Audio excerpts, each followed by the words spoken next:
Hello student, good morning, जय श्री राम। आज की तारीख है 19 अक्टूबर 2023। आज के करंट अफेयर क्वेश्चन और लल्लन टॉप क्वेश्चन बहुत ही महत्वपूर्ण है, तो वीडियो पूरा देखा करें। शुरू से लेकर लास्ट तक सारी इन्फॉर्मेशन आपको दे दी जाती है। तो स्टूडेंट, एक बार आप सभी से रिक्वेस्ट है कि प्लीज वीडियो को लाइक करें, कमेंट करें और शेयर जरूर किया करें। और इसका पीडीएफ आपको डाउनलोड करने के लिए इस वीडियो के कमेंट बॉक्स में मैंने अपना टेलीग्राम लिंक कॉपी कर दिया है, आप वहां से ज्वाइन करके पीडीएफ डाउनलोड कर सकते हैं। तो स्टूडेंट, चलिए शुरू करते हैं। आप सभी को पहला प्यारा सा गुड मॉर्निंग। तो आज का पहला प्रश्न है, वैश्विक पेंशन सूचकांक 2023 में भारत को कौन सा स्थान मिला है? भारत को कौन सा स्थान मिला है? तो इसका सही जवाब हो जाएगा ऑप्शन ए। ठीक है, कौन सा स्थान मिला है भारत को? Option A. इसका सही जवाब हो जाएगा ऑप्शन ए। अब इसके बारे में व्याख्या देख लेते हैं। वैश्विक पेंशन सूचकांक 2023 यह किस क्रम का की बार रिपोर्ट पेश किया गया है? तो यह 15वां क्रम का पेश किया गया है। और जारीकर्ता कौन है? तो यह पेंशन सूचकांक जारी करता है मर्सर। ठीक है, मर्सर जारी करता है। अब की बार 47 देशों की सूची इसमें जारी की गई थी और इसमें टॉप पर नीदरलैंड यानी कि हॉलैंड था, दोनों एक ही देश है, नीदर हॉलैंड। और बॉटम पर सबसे नीचे कौन था? तो इसमें अर्जेंटीना था। तो इसमें 47 देशों की सूची में टॉप पर नीदरलैंड, बॉटम पर अर्जेंटीना और भारत की रैंक क्या है? 45। याद रखना, इंपॉर्टेंट है। अब देख लेते हैं कि टॉप पर कौन है? नीदरलैंड। तो नीदरलैंड को क्या कहते हैं? नीदरलैंड को कहते हैं law stand country. Law stand country. इसकी राजधानी क्या है? इसकी राजधानी है एम्स्टर्डम। एम्स्टर्डम नीदरलैंड की राजधानी है। और इसके एक शहर में दाहेग में क्या स्थित है?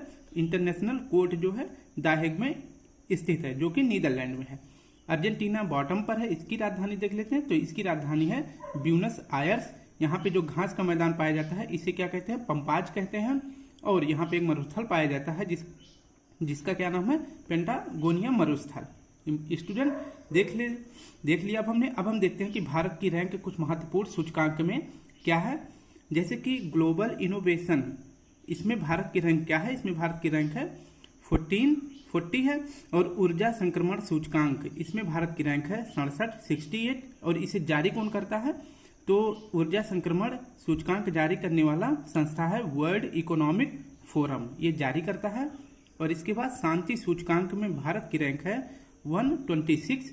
और 126 और है किसमें? हैप्पीनेस रैंक में। भारत की जो है एक अंक पे 2 महत्वपूर्ण सूचकांक है। शांति सूचकांक पर भी 126 है और हैप्पीनेस में भी भारत की रैंक 126 है। नेक्स्ट है कि ग्लोबल फायर पावर सूचकांक में भारत की रैंक है 4। ठीक है, पहले पर कौन है? यूएसए है। दूसरे पर कौन है? रसिया। और तीसरे पर कौन है? तीसरे पर है चाइना। और चौथे पर कौन है? अपना प्यारा भारत। अब देखते हैं कि प्रेस फ्रीडम में भारत की रैंक क्या है। तो प्रेस फ्रीडम में भारत की रैंक है 61। इंपॉर्टेंट है, याद रखना। हंगर इंडेक्स में भारत की रैंक है 111। और इसके कितने आधार हैं? हंगर इंडेक्स प्रेजेंट करने के कितने आधार हैं? तो 4 आधार हैं। पाकिस्तान की रैंक क्या है? तो पाकिस्तान की रैंक है 102। पाकिस्तान की रैंक क्या है? तो पाकिस्तान की रैंक है 102। अब देखते हैं कि ग्लोबल जेंडर गैप, इसे जारी कौन करता है? तो इसे जारी करता है WEF यानी वर्ल्ड इकोनॉमिक फोरम जारी करता है WEF। और ग्लोबल जेंडर गैप में भारत की रैंक क्या है? तो भारत की रैंक है 127। अब हम देख लेते हैं अपने सेकंड क्वेश्चन को। ये बहुत महत्वपूर्ण क्वेश्चन है, हम इसके बारे में आपको बहुत सारी डिटेल देने वाले हैं। जैसा आपको देख भी रहे हैं कि चर्चा में बना हुआ है यह मुद्दा। तो हाल ही में लेजर आधारित आयरन बीम मिसाइल रक्षा प्रणाली का परीक्षण किसने किया है? तो इसका सही जवाब हो जाएगा इजराइल। अब ठीक है, तो इसका सही जवाब हो जाएगा इजराइल। अब देखते हैं कि 7 अक्टूबर 2023 को इजराइल में एक फेस्टिवल मनाया जा रहा था जिसका नाम था सुकोत। और इसी फेस्टिवल के दौरान रात में हमास एक आतंकी संगठन है, इसने रात में जो है इजराइल के ऊपर जो है 5000 मिसाइल रॉकेट जो है छोड़ दिए। लेकिन इजराइल के पास एक सिस्टम था जिसका क्या नाम है? आयरन डोम सिस्टम। यह शक्तिशाली तो है, लेकिन अब 5000 मिसाइल जब एक ही देश पर एक ही सिस्टम पे भड़बड़ा के गिरेगा तो क्या होगा? ये सिस्टम फेल हो गया। ठीक है, ये कुछ को तो मैनेज कर सकता है, लेकिन अब कंटिन्यूअस 5000 मिसाइल गिरेगा तो फेल हो गया सिस्टम। उसके बाद जो है इजराइल एक तरफ युद्ध कर रहा है और दूसरी तरफ एक सिस्टम जो है लॉन्च किया है, परीक्षण कर लिया है, जिसका क्या नाम है, लेजर आधारित आयरन बीम का। ठीक है, ये आयरन डोम था, ये सिस्टम फेल हो गया।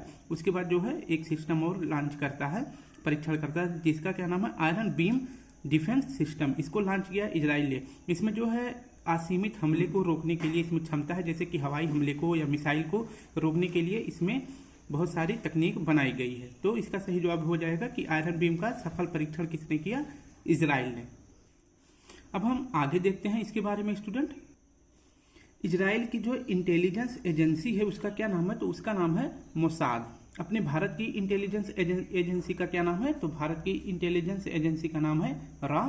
और जब हमास और इजराइल के बीच युद्ध चल रहा है तो इसमें भारतीयों को बचाने के लिए भारत के विदेश मंत्री ने कौन सा ऑपरेशन चलाया है, तो सही जवाब हो जाएगा ऑपरेशन अजय, इजराइल से अपने भारतीयों को वापस लाने के लिए। ठीक है, और इजराइल ने हमास के खिलाफ कौन सा ऑपरेशन चलाया है, तो ऑपरेशन चलाया है आयरन स्क्वाड।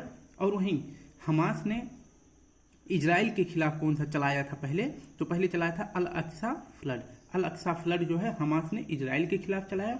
फिर उसके सेकंड दिन क्या चलाया, इजराइल ने हमास के खिलाफ क्या चला दिया, ऑपरेशन आयरन स्क्वाड।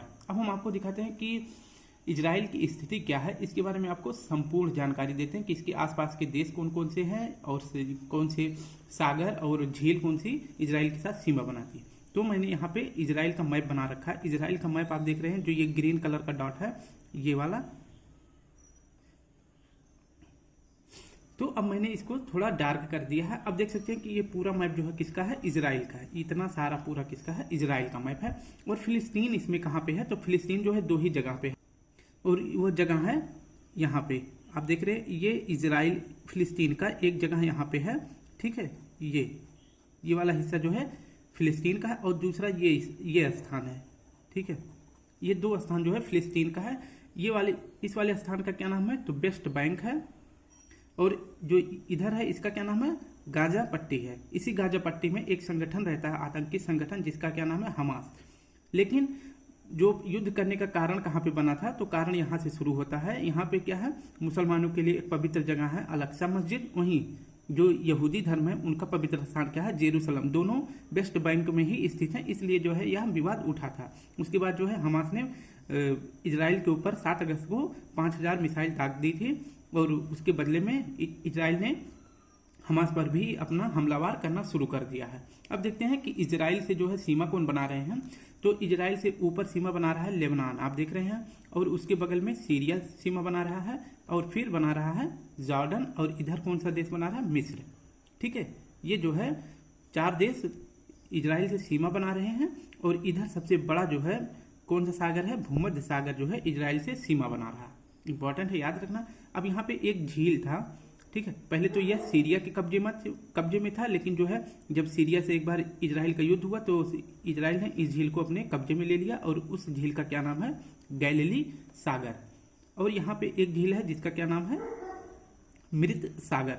तो इससे जो है 3 देश सीमा बनाते हैं, एक तो फिलिस्तीन बनाता है, दूसरा जॉर्डन बनाता है, और तीसरा इजराइल। इसका क्या नाम है, इस झील का नाम है मृत सागर। ये भी इंपॉर्टेंट है। और सबसे कॉर्नर पे यहाँ पे इजराइल के सबसे नीचे कौन सी खाड़ी है, तो इसका सही जवाब हो जाएगा अकाबा की खाड़ी। याद रखना, इंपॉर्टेंट है।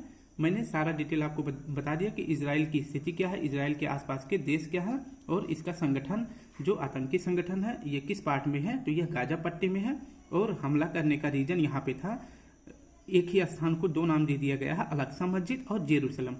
ईसाई धर्म मतलब जो यहूदी धर्म है वो अपना जेरूसलम लेना चाहते हैं, और जो मुस्लिम लोग हैं वो अपना अल अक्सा मस्जिद लेना चाहते हैं, जो कि इनका पवित्र स्थान है। तीसरे नंबर का 2 पवित्र स्थान इनका मुस्लिमों का कहाँ पे है, तो सऊदी अरब में है, मक्का और मदीना। और तीसरा मस्जिद क्या है, अल अक्सा मस्जिद।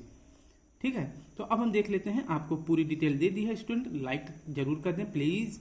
तो अब हम अपने तीसरे प्रश्न को देख लेते हैं। तीसरा प्रश्न है, हाल ही में नासा ने किस क्षुद्र ग्रह के अध्ययन के लिए अंतरिक्ष यान लॉन्च किया है, किस क्षुद्र ग्रह के लिए, तो इसका सही जवाब हो जाएगा साइकी, ऑप्शन बी सही हो जाएगा।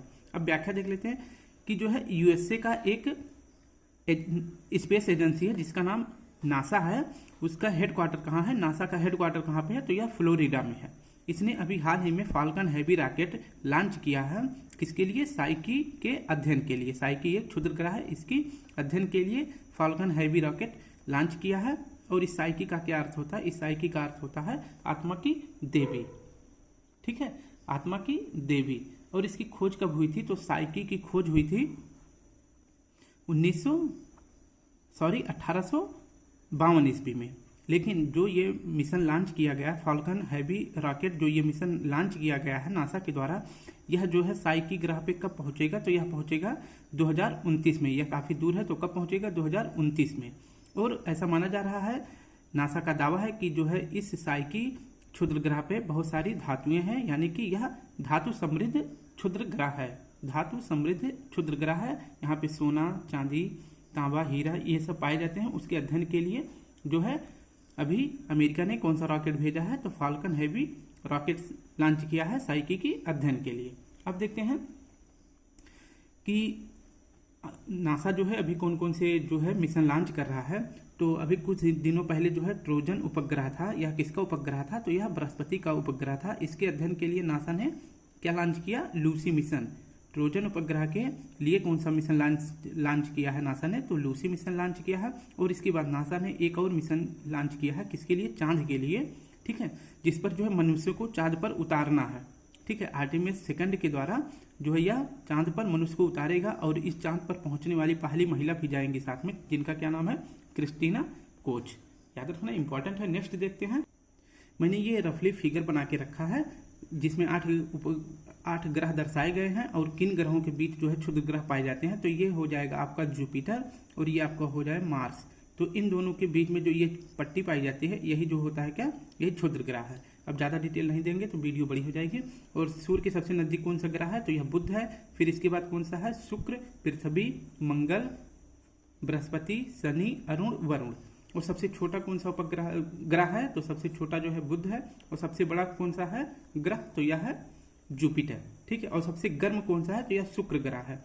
और उल्टे क्रम में चक्कर लगाने वाले दो ग्रह कौन से हैं? तो इनका नाम आप याद रख सकते हैं, अंशु।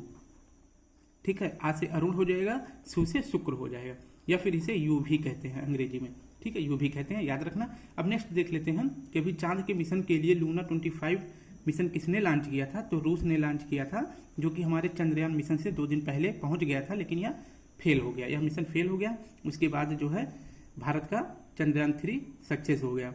अब देखते हैं कि लूपेक्स मिशन किसने लॉन्च किया है। तो यह लॉन्च करेंगे भारत के स्पेस एजेंसी इसरो और जापान की जाक्सा। ये मिलकर जो है मून के साउथ पोल की जो क्या करेंगे? जांच करेंगे। ठीक है, अब नेक्स्ट प्रश्न देख लेते हैं। नेक्स्ट प्रश्न है, हाल ही में इक्वाडोर के इतिहास में सबसे कम उम्र के राष्ट्रपति कौन बने? सबसे कम उम्र के राष्ट्रपति बने हैं डेनियल नोबोआ। कौन बने हैं? Daniel Noboa. डेनियल नोबोआ जो है ये कितने वर्ष के हैं? तो यह 35 वर्ष के हैं। इनका मुद्दा क्या था चुनाव में? तो रोजगार और अपराध को, रोजगार को कम करना और इसके बाद अपराध को भी कम करना, इनका यह मुद्दा था इसके हिसाब से। और इनके पिताजी 5 बार से जो है चुनाव लड़ रहे थे, लेकिन जीते नहीं। ये जो है अब की बार अपना मुद्दा क्या बना है? रोजगार और अपराध। और ये 35 वर्ष की उम्र में सबसे कम उम्र के राष्ट्रपति बन गए हैं इक्वाडोर के। इक्वाडोर की अभी स्थिति देख लेते हैं। मैंने एक रफली फिगर बना के रखा है स्टूडेंट आप सभी के लिए। ये आपका हो जाएगा कौन सा महाद्वीप? तो यह बन जाएगा साउथ अमेरिका। साउथ अमेरिका जो है ये आपका बन जाएगा। यहाँ पे मैंने ग्रीन कलर से एक देश को चिन्हित कर दिया है, तो यही देश है आपका इक्वाडोर। अब इक्वाडोर नाम कैसे पड़ा है? तो यहाँ से जो है एक रेखा गुजरती है पृथ्वी के बीचों बीच से, जिसे कहते हैं भूमध्य रेखा या इक्वाडोर। इसी के तर्ज पे जो है इक्वाडोर ने अपना नाम रख लिया। और यहाँ पे थोड़ी दूर पे, उससे दूर एक जो है द्वीप है, इस पर जो है अधिकार किसका? इक्वाडोर का है, जिसका क्या नाम है? गैलोपैगास। गैलोपैगास द्वीप है, जो कि प्रशांत महासागर में, ये पूरा भाग जो है प्रशांत महासागर का, इसके पूर्व में जो है दक्षिणी अटलांटिक महासागर है। तो गैलोपैगास जो द्वीप है ये प्रशांत महासागर पर है। इसी द्वीप पर डार्विन ने अपना अनुसंधान खोला था, यहीं पे वो रिसर्च कर रहे थे। अब इक्वाडोर की राजधानी देख लेते हैं। तो इक्वाडोर की राजधानी है क्वेटो। इस पर 2 महत्वपूर्ण ज्वालामुखी पाई जाती हैं। एक का नाम है माउंट कोटोपैक्सी। यह जो है विश्व का सबसे ऊंचा सक्रिय ज्वालामुखी है। ठीक है, सबसे ऊंचा सक्रिय ज्वालामुखी है। और दूसरा ज्वालामुखी का क्या नाम है? माउंट चिम्बराजो ज्वालामुखी। और यहाँ पे मैंने आपको देखिए टेढ़ी मेढ़ी रेखाओं में जो है ऐसे कुछ करके एक लाइन इंगित करा है, यह क्या है, तो यह एंडीज पर्वत श्रृंखला है। ठीक है, यह विश्व की सबसे लंबी श्रृंखला है। 5वां क्वेश्चन है कि हाल ही में पीएम मोदी ने इसरो को कब तक एक स्वदेशी अंतरिक्ष स्टेशन स्थापित करने का लक्ष्य दिया है, तो इसका सही जवाब हो जाएगा 2035 तक। ऑप्शन सी सही हो जाएगा। ठीक है, 2035 तक। अब देखते हैं पीएम मोदी ने इसरो को 2 टारगेट दिया है। पहला टारगेट क्या है कि स्वदेशी अंतरिक्ष स्टेशन स्थापित करना है स्पेस में, ठीक है, 2035 तक। और इसके बाद दूसरा लक्ष्य क्या दिया है कि मानव को अंतरिक्ष मिशन मतलब भेजना है, अंतरिक्ष में मानव को भेजना है कब तक, 2040 तक। स्टेशन स्थापित करना है जो है कमरा कब तक बनाना है, 35 तक, और मानव को कब तक भेज देना है, 40 तक। अब देखते हैं कि ये स्वदेशी अंतरिक्ष स्टेशन क्या होता है। यह आकाश मतलब यह अंतरिक्ष में एक कमरा होता है, जैसे कि देख रहे हैं कि सैटेलाइट के माध्यम से जो है इस एक कमरा जो है स्पेस में स्थापित किया जाता है, उसी को बोलते हैं इंटरनेशनल स्पेस स्टेशन। ठीक है, इसमें जो है आदमी बैठकर जो है जायजा लेता रहता है कि किस प्रकार का मौसम और बहुत सी सारी जानकारी जो है यहीं पे बैठ के पृथ्वी पर भेजता रहता है। अब देखते हैं सबसे पहले इसको इंटरनेशनल स्पेस स्टेशन को स्थापित किसने किया था, तो पहली बार स्थापित किया गया था 1998 में। कौन कौन से मिलकर, कौन कौन से देश, तो यूएसए और रसिया ने मिलकर जो है स्थापित किया था। लेकिन दोनों में वाद विवाद के कारण जो है कभी रूस बोलता है कि मैं इस स्टेशन को छोड़ दूंगा तो गिर जाएगा, तो कभी यूएसए बोलता है मैं छोड़ दूंगा। तो इसी के विवाद के कारण चीन ने अपना लॉन्च कर दिया है। कौन सा, तो चीन के जो वहाँ पे स्पेस स्टेशन का नाम क्या है, ISS का क्या नाम है, तियोंगगांग। तो चीन के स्पेस स्टेशन का क्या नाम है, तियोंगगांग। और भारत ने भी एक अपना स्वदेशी स्टेशन अंतरिक्ष स्टेशन बनाने का लक्ष्य कब तक रख लिया है, 2035 तक। अब देखते हैं कि चंद्रयान 3 कब लॉन्च किया गया था, तो यह 14 जुलाई को लॉन्च किया गया था। और यह मून के साउथ पोल पर कब पहुंचा था, तो 23 अगस्त 2023 को पहुंचा था। और यह मून पर पहुंचने वाला भारत इस प्रकार से चौथा देश बन जाता है। तो पहला देश था यूएसए, दूसरा रूस था, तीसरा चीन था और चौथा भारत था। लेकिन साउथ पोल पर उतरने वाला अपना भारत पहला बन गया है। ठीक है, साउथ पोल पर। अब 23 अगस्त को जब मून के साउथ पोल पे लैंड करा था, तो अब हम 23 अगस्त को क्या मनाते हैं, राष्ट्रीय अंतरिक्ष दिवस मनाते हैं। और मून के साउथ पोल पर जहाँ पे चंद्रयान 3 लैंड किया था उस जगह को क्या बोलते हैं, शिव शक्ति पॉइंट बोलते हैं। और चंद्रयान 3 किस रॉकेट से लॉन्च किया गया था, तो यह लॉन्च किया गया था LVM-3 M4 रॉकेट से। और फिलहाल जो है नासा ने एक और मिशन भेजा था कुछ दिनों बाद, क्या, मिशन आदित्य L1। और यह लॉन्च किया गया था 2 सितंबर 2023 को। और किस रॉकेट से, PSLV-C57 से। ठीक है, और जो ये आदित्य L1 मिशन है, यह जो है L1 पॉइंट पे जाके स्थापित हो जाएगा, जो कि पृथ्वी से 15 लाख किलोमीटर की दूरी पर यह पॉइंट निश्चित है। और भारत का पहला समुद्रयान मिशन क्या है, समुद्र के नीचे जो है मिशन भेजा जाएगा, उसका नाम है मत्स्य 6000। यह लॉन्च किया जाएगा किस मंत्रालय के द्वारा, तो यह लॉन्च किया जाएगा पृथ्वी विज्ञान मंत्रालय के द्वारा मत्स्य 6000 लॉन्च किया जाएगा। अब देख लेते हैं छठा question, aviation analytics firm Cirium की वैश्विक ऑन टाइम प्रदर्शन रैंकिंग में कौन सा अंतरराष्ट्रीय हवाई अड्डा शीर्ष पर है, तो इसका सही जवाब हो जाएगा कैंप घोड़ा। अब देखते हैं सीरियम फर्म एक अंतर्राष्ट्रीय जो है प्रदर्शन की रैंकिंग की सूची प्रस्तुत करता है, जिसमें भारत की जो है एयरपोर्ट में समय पाबंद पर मतलब समय पर जो है जहाज आ जाती है अपने एयरपोर्ट पे, तो उसमें सबसे पहले स्थान पे कौन सा है, कैंप घोड़ा है। और टॉप 5 में भारत के 2 एयरपोर्ट शामिल हैं, कैंप घोड़ा और राजीव गांधी। ठीक है, ये दोनों टाइम पर अपने स्टेशन पर आ जाते हैं। और कैंप घोड़ा रेलवे स्टेशन कहाँ है, एयरपोर्ट कहाँ है, तो यह बेंगलुरु में है। और यहीं कैंप घोड़ा पर क्या स्थित है, बनाया गया है, स्टैचू ऑफ प्रॉस्पेरिटी बनाई गई है कैंप घोड़ा एयरपोर्ट के पास। ठीक है, अब हम कुछ महत्वपूर्ण एयरपोर्ट के बारे में देख लेते हैं। मोपा एयरपोर्ट कहाँ पे है, तो यह गोवा में है, लेकिन हम मोपा एयरपोर्ट का नाम बदल के मनोहर पारिकर रख दिया गया है। शिवमोगा एयरपोर्ट कहाँ है, तो यह कर्नाटक में है। चौधरी चरण सिंह एयरपोर्ट कहाँ है, लखनऊ में। माँ अहिल्याबाई एयरपोर्ट कहाँ, इंदौर मध्य प्रदेश में। और गोपीनाथ बारदोलाई एयर स्टेशन कहाँ है, तो यह है गुवाहाटी में। शहीद भगत सिंह एयरपोर्ट कहाँ है, तो यह इसका नाम जो है चंडीगढ़ एयरपोर्ट का नाम बदल के अब क्या रख दिया गया है, शहीद भगत सिंह। थोड़ा फास्ट करना पड़ा है स्टूडेंट, वीडियो बड़ी बन जाएगी, थोड़ा सा मैनेज कर लेना प्लीज। और 7वां क्वेश्चन है कि प्रधानमंत्री देश की पहली क्षेत्रीय रैपिड एक्स का उद्घाटन कहाँ करेंगे, तो सही जवाब हो जाएगा उत्तर प्रदेश में। इसके बारे में आपको थोड़ी जानकारी देनी पड़ेगी, आज वीडियो थोड़ा बड़ा बन सकता है, सॉरी इसके लिए, थोड़ा सा मैनेज करना स्टूडेंट। तो इसका सही जवाब हो जाएगा उत्तर प्रदेश में रैपिड एक्स का उद्घाटन करेंगे पीएम मोदी। अब देखते हैं कि रैपिड एक्स ट्रेन इसका शुभारंभ कब किया जाएगा, 20 अक्टूबर को, और कौन करेंगे, पीएम मोदी जी करेंगे। और इस रैपिड एक्स ट्रेन की स्पीड कितनी रहेगी, तो 180 किलोमीटर पर आवर। और यह जो है ट्रेन किसके द्वारा बनाया जा रहा है, मतलब किसका भाग है, तो यह RRTS का एक हिस्सा है। अब देख लेते हैं RRTS का फुल फॉर्म क्या होता है, रीजनल रैपिड ट्रांजिट सिस्टम। इसकी पूरी लेंथ कितनी है, तो इसकी पूरी लेंथ है 82 किलोमीटर।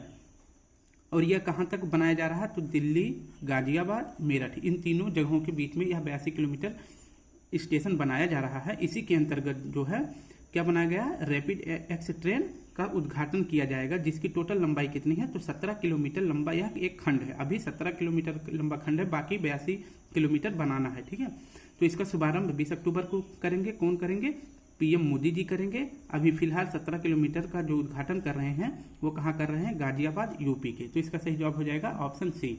अब देखते हैं कि देश की पहली ट्रेन कब शुरू की गई थी, तो 1883 ईस्वी में। कहाँ से कहाँ तक चली थी, मुंबई से ठाणे के बीच, और शासन किसका था, तो डलहौजी का शासन था।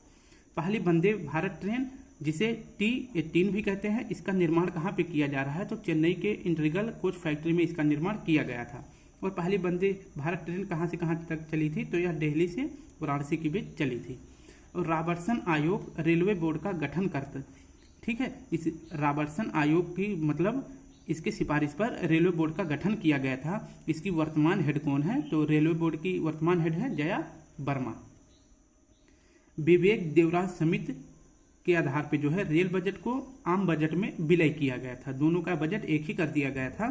यह कब आया था, तो यह 2017 में। लेकिन यह अलग कब किया गया था, तो यह अलग किया गया था 1924 में। किस कमीशन के द्वारा, तो एकवर्थ कमीशन के द्वारा। 8वां क्वेश्चन है, हाल ही में काटी बिहू 2023 फेस्टिवल कहाँ मनाया गया, तो इसका सही जवाब हो जाएगा असम में। बिहू जो है 3 प्रकार का होता है, ठीक है। और ये कहाँ का फेस्टिवल मनाया जाता है, तो यह मनाया जाता है असम में। बिहू 3 प्रकार का है, पहला है माघ, दूसरा है रंगोली, तीसरा है काटी बिहू, ठीक है। माघ कब मनाया जाता है, जनवरी से फरवरी के बीच में। रंगोली बिहू कब मनाया जाता है, तो यह अप्रैल के अंत में। और कटी या कोंगाली बिहू कब मनाया जाता है, तो यह अक्टूबर में, जो फिलहाल अभी मनाया जा रहा है। तो इसमें जो है क्या मनाया जाता है, इसमें मनाया जाता है कि जब नई फसल, आप देख रहे हैं कि खेतों में धान की फसल पक गई है, तो इसी की खुशी में कि अब घर पे जो है नई फसल आएगी, इसी की खुशी में कटी बिहू त्यौहार मनाया जाता है असम में। अब देखते हैं कि पहला सिंथन स्नो फेस्टिवल 2023 कहाँ मनाया गया, तो यह पहली बार मनाया गया जम्मू कश्मीर में। अट्टुगल पोंगल यह पूर्णतः महिलाओं को समर्पित फेस्टिवल है, और यह कहाँ मनाया गया, केरल में। अट्टुकल पोंगल यह केरल में मनाया जाता है, लेकिन जब खाली पोंगल रहे तो यह तमिलनाडु में मनाया जाता है। भूमचू फेस्टिवल कहाँ मनाया जाता है, सिक्किम में। और एक फेस्टिवल है लोसांग, यह भी कहाँ मनाया जाता है, सिक्किम में। फूल देई फेस्टिवल कहाँ मनाया जाता है, उत्तराखंड में। और काला घोड़ा कला फेस्टिवल कहाँ मनाया जाता है, तो यह मुंबई में मनाया जाता है।